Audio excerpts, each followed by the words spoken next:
Sri Lanka cricket அண்மையில் மாற்றங்களை செய்திருந்தது. புதிய இடைக்கால நிர்வாக சபை வந்தது. ஸ்ரீலங்கா கிரிக்கெட் சரியான முறையில் செய்யவில்லை, கிரிக்கெட் வீரர்கள் வளர்க்கப்படவில்லை, இப்படி பல குற்றச்சாட்டுகள் முன்வைக்கப்பட்டன. குறிப்பாக இந்த பிரச்சனைகளின் போது பேசப்பட்ட எடுத்துக்கொள்ளப்பட்ட விடயங்கள் பின்தங்கிய மாவட்டங்களிலிருந்து பின்தங்கிய இடங்களிலிருந்து வருகின்ற வீரர்கள் குறைவாக இருக்கின்றார்கள். டொமஸ்டிக் கிரிக்கெட் என்று சொல்லப்படுகின்ற உள்ளூர் கிரிக்கெட்டில் வளர்ச்சி போதாமல் இருக்கின்றது என்பது மிகப்பெரிய அளவில் பேசப்பட்டு வருகின்ற விடயம். இது நீண்ட நாட்களாக மகிழ ஜெயவர்தன, முத்தையா முரளிதரன் போன்றவர்கள் எல்லாரும் பேசி வருகின்ற கூறி வருகின்ற விடயம். எனவே அதனை டெவலப் செய்வதற்கு, அதனை முன்கொண்டு வருவதற்கான திட்டங்கள் இந்த இடைக்கால நிர்வாக சபையிடமிருந்து கிடைக்கும் என்ற எதிர்பார்ப்பு மிகப்பெரிய அளவில் இருந்தது.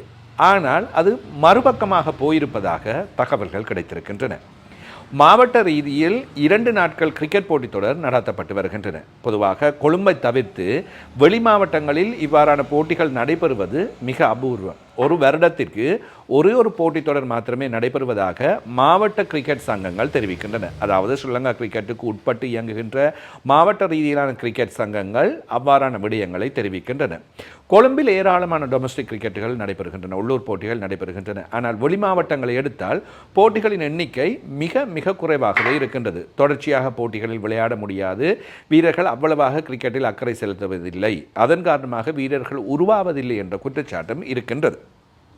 இவ்வாறான நிலைமையில் புதிய இடைக்கால நிர்வாக சபை 2 தினங்களுக்கு முன்னர் மாவட்ட ரீதியிலான கிரிக்கெட் சங்கங்களுக்கு அறிவித்திருக்கின்றது, 2 நாட்கள் நடைபெறுகின்ற போட்டித் தொடர்களை தற்காலிகமாக இடைநிறுத்துமாறு அறிவிக்கப்பட்டிருக்கின்றது. ஸ்ரீலங்கா கிரிக்கெட் பிரதம நிறைவேற்று அதிகாரி அவர்கள் இந்த அறிவிப்பினை வழங்கியிருக்கின்றார் என்று மாவட்ட கிரிக்கெட் சம்மேளனங்களுக்கு அல்லது சங்கங்களுக்கு அறிவிக்கப்பட்டிருக்கின்றது. இதனைத் தொடர்ந்து இந்த கிரிக்கெட் போட்டிகள் நிறுத்தப்பட்டிருக்கின்றன. இந்த தகவல் மூலமாக மாவட்ட கிரிக்கெட் சங்கங்களை தொடர்பு கொண்டு கேட்டபோது அது உறுதி செய்யப்பட்டிருக்கின்றது, அவ்வாறாக நிறுத்தப்பட்டிருப்பதாக சொல்லப்படுகின்றது. மாவட்ட கிரிக்கெட் சங்கங்கள் சொல்கின்றது என்றால் ஒரு வருடத்தில் இந்த போட்டித் தொடர் ஒன்று மாத்திரமே எங்களுக்கான 2 நாட்கள் தொடராக நடைபெறுகின்றது. அதிலுமே ஓரிரு சில கழகங்கள் மாத்திரமே இருக்கின்றன. கிரிக்கெட் வீரர்களின் வளர்ச்சிகளை கொண்டு நாங்கள் அவற்றை அட்ஜஸ்டபிள் என்ற அடிப்படையில் ஒரு மாதிரியாக நடாத்தி கொண்டிருக்கின்றோம். அதுவும் இல்லாமல் போனால் விளையாடுவதற்கு போட்டிகளே இல்லாமல் போய்விடும். 2 நாட்கள் போட்டிகள் என்பது மாவட்ட ரீதியில் ஒன்று கூட இல்லை. அதாவது டெஸ்ட் போட்டிகள் என்று சொல்லப்படுகின்ற ரீதியிலான அதற்கு ஒப்பான போட்டிகள் எதுவுமே மாவட்ட ரீதியிலான கழகங்களுக்கு கிடைக்கப் போவதில்லை. அவர்களால் விளையாட முடியாது என்று அவர்கள் கவலை வெளியிட்டிருக்கின்றார்கள். எனவே இந்த மாற்றம் ஏன் என்பது தொடர்பாக ஒரு சங்கத்தின் தலைவர் மீண்டும் கிரிக்கெட் கட்டுப்பாட்டு சபையோடு அல்லது ஸ்ரீலங்கா கிரிக்கெட்டோடு தொடர்பு கொண்டு மேலிடத்தில் கோரியிருக்கின்றார். இதன் பொழுது அவருக்கு வழங்கப்பட்டிருக்கின்ற விடயங்களை அவர் உறுதி செய்திருக்கின்றார். ஸ்ரீலங்கா கிரிக்கெட்டின் புதிய இடைக்கால நிர்வாக சபைக்கு இந்த உள்ளூர் கிரிக்கெட் போட்டிகளுக்கு பொறுப்பாக ரொஷான் மகாநாம நியமிக்கப்பட்டிருக்கின்றார் என்றும், அவர் இவ்வாறான போட்டிகள் தேவையில்லை, அவற்றை நிறுத்துங்கள் என்று சொல்லியிருப்பதாகவும், அதன் அடிப்படையிலேயே இந்த போட்டித் தொடர்கள் நிறுத்தப்பட்டிருப்பதாகவும் சொல்லியிருக்கின்றார். இதை அவர் உறுதிப்படுத்தி இருக்கின்றார். ஸ்ரீலங்கா கிரிக்கெட் மூலமாக ஒரு மாவட்ட சம்மேளனத்துக்கு அல்லது கிரிக்கெட் சங்கத்தின் தலைவருக்கு சொல்லப்பட்டிருக்கின்ற விடயங்கள் தொலைபேசி மூலமாக அவர் தொடர்பு கொண்டு கேட்டபோது, எனவே அவர் சொல்கின்ற விடயம் இதுதான், உள்ளூர் கிரிக்கெட்டை வளர்க்கப் போகின்றார்கள், வளர்த்தால்தான் வீரர்களை உருவாக்க முடியும் என்கின்ற நிலைமையில் இவை செயல்பட்டு கொண்டிருக்கின்ற நிலைமையில் அவ்வாறாக போட்டித் தொடர்கள் இல்லாமல் போனால் மாவட்ட ரீதியில் இருக்கின்ற சங்கங்கள் பாதிக்கப்படும்.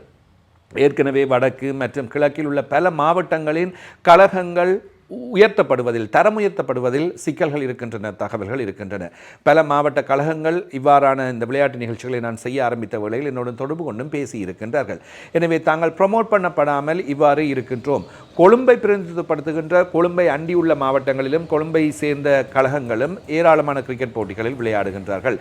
பல வீரர்கள் உங்களுக்கு தெரியும், இங்கே வந்து கொழும்பில் விளையாடித்தான் அவர்கள் சர்வதேச ரீதியிலும் தேசிய ரீதிக்குள்ளும் செல்ல வேண்டிய நிலைமை இருக்கின்றது. எனவே மாவட்ட ரீதியில் விளையாடுவதால் இந்த பலனும் கிடைக்கப் போவதில்லை. எனவே இவ்வாறான நிலைமையில் மிக அதிகமாக உள்ளூர் போட்டிகள் விளையாடப்படுகின்றன. அதன் காரணமாக இந்த போட்டி தேவையில்லை என்று நிறுத்தப்பட்டிருக்கின்றது என்பது மாவட்ட ரீதியிலான கழகங்களுக்கு மிகப்பெரிய பாதிப்பையும் மிகப்பெரிய பின்னடைவையும் உருவாக்கி இருக்கின்றன. எனவே எடுத்த எடுப்பில் இவ்வாறான நடவடிக்கைகளை எடுப்பது, நிறுத்துவது எந்த அளவில் ஏற்றுக்கொள்ளக்கூடியதாக இருக்கும்.